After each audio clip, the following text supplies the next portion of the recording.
పర్యావరణంలో చోటు చేసుకుంటున్న మార్పులు ప్రపంచ దేశాలను హడలెత్తిస్తున్నాయి. ఆకస్మిక వరదలు అడ్వాన్స్ టెక్నాలజీకి ఛాలెంజ్లు విసురుతున్నాయి.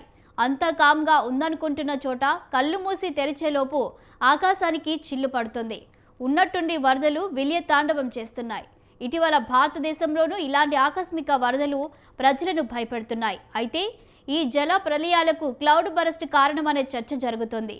నిమిషాల్లోనే పెను విధ్వంసం సృష్టించగల క్లౌడ్ బరస్ట్ గురించి వింటే వెన్నులో వణుకు పుట్టిస్తోంది. కానీ క్లౌడ్ బరస్ట్కు మించి విధ్వంసం చేయగల మైక్రో బరస్ట్ ఇప్పుడు అందరినీ టెన్షన్ పెడుతుంది.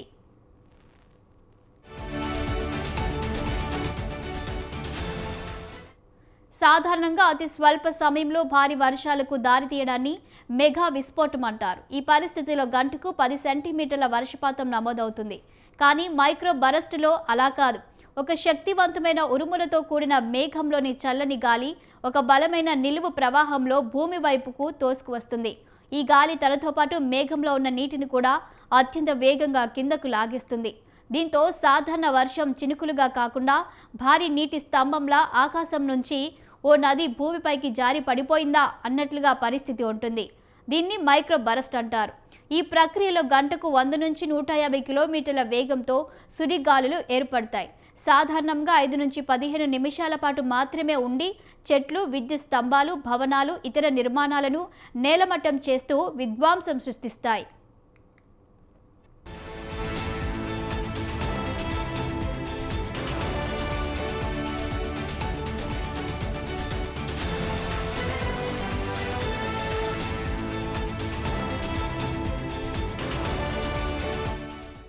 ఈ micro burst dry, wet micro బరస్టులని 2 రకాలుగా ఉంటాయి.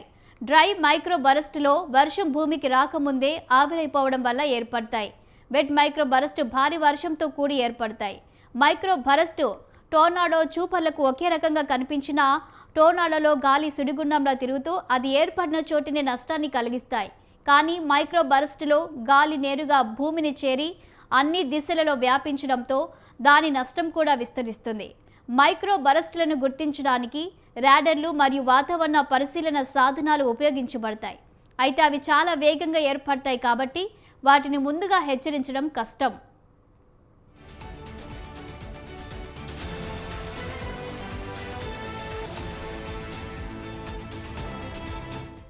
మైక్రో బరస్టులు ప్రపంచవ్యాప్తంగా వివిధ ప్రాంతాల్లో సంభవిస్తూ ప్రజలను బెంబలెత్తిస్తున్నాయి. 2024లో టెక్సాస్లోని ఆస్టిన్లో అరుదైన మైక్రో బరస్ట్ స్థానికంగా భారీ నష్టాన్ని తెచ్చిపెట్టింది.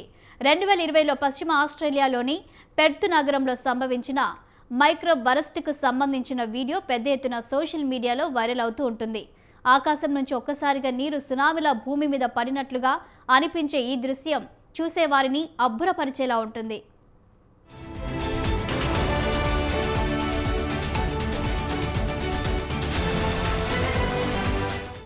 ఇక 1983లో యుఎస్లోని మేరీల్యాండ్లో ఆండ్రూస్ ఎయిర్ ఫోర్స్ బేస్లో అత్యంత శక్తివంతమైన మైక్రో బరస్ట్ నమోదైంది. ఇది ఏర్పడినప్పుడు గాలి వేగం గంటకు 240 కిలోమీటర్లు ఏర్పడ్డాయి.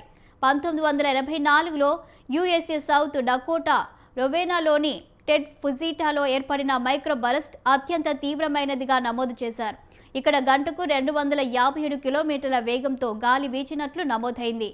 ఇటీవల మన దేశ వాతావరణంలోని ఏర్పడుతున్న విపరీతమైన మార్పులకు, ఆకస్మిక వరదలకు ఈ మైక్రో బరస్టులు కారణమై ఉంటుందా అనే చర్చ కూడా తెరపైకి వస్తుంది. మైక్రో బరస్టులను గుర్తించడానికి రాడర్లు, ఇతర సాధనాలు ఉపయోగపడినా ఇవి చాలా వేగంగా ఏర్పడటం వల్ల ముందుగా హెచ్చరించడం కష్టమని నిపుణులు చెబుతున్నారు.